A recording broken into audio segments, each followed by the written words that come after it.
Okay, now if we want to focus on day trading, that being the 1 hour chart signals or lower, say 1 hour down to say 15-minute signals, and this is how you want to start your day. You want to set up your chart. You want to establish the daily range, and that means that you want to draw your trend lines at the range from the prior day's trading. And so in this case, we'll start on this day, and this will be our day one.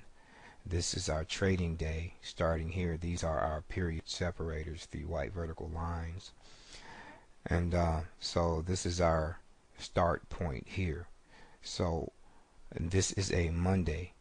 So what we need to do is go and establish the daily range from the previous trading day, which was Friday. And we want to draw a line at the high. We want to draw a line at the low.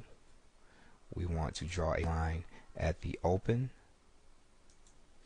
And we want to draw a line at the close.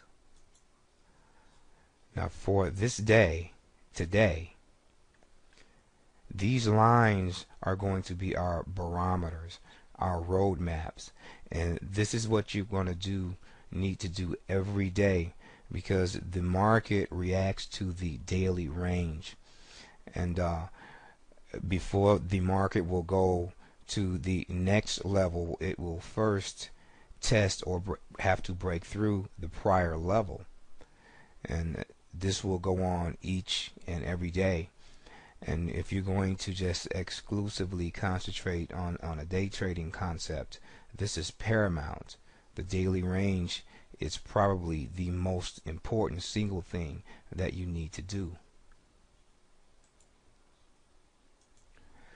And just for my own personal preference, I like to make the color for the open and the close a different color from the high and low, and that helps me at all times know where I am, or rather where the market is in the scheme of things, in the scheme of the daily range.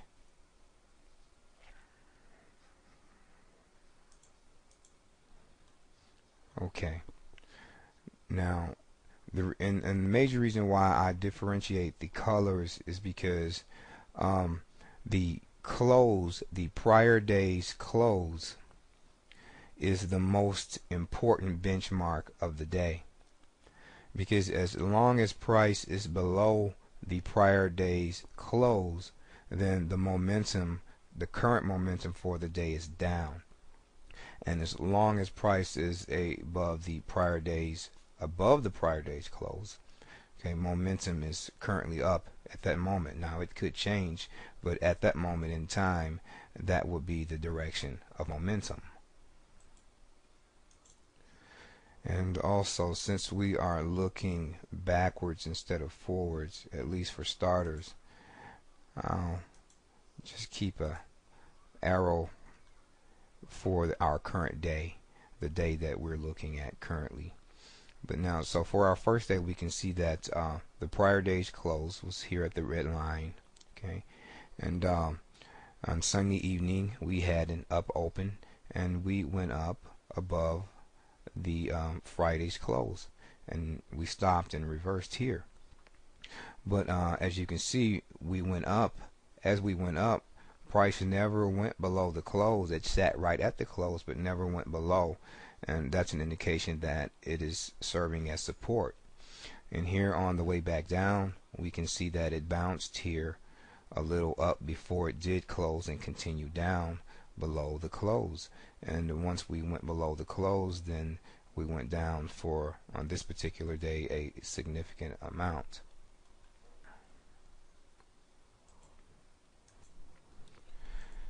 And now on our way down, the low, the prior day's low, is here, the green line, and we did get a bounce here, and that tells us that price is respecting the low as support at the moment.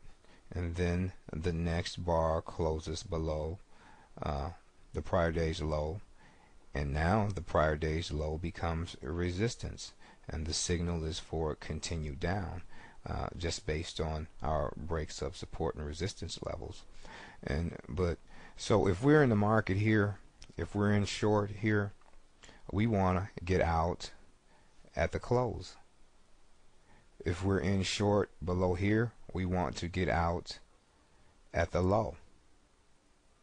If we're in short here and we get out here at the close, then if we get a close below, we get back in short. We take our profit at the low. Once we get a close below the low, we get back in with another short. And this is how we trail the market down, and this is how you judge if you want to re-enter the market or not, if you've left the market or exited your position from the market. And we already know that what once was support now becomes resistance. I mean, on the way down, the close was support and the low was support. And on the way back up, the low is resistance and the close is resistance.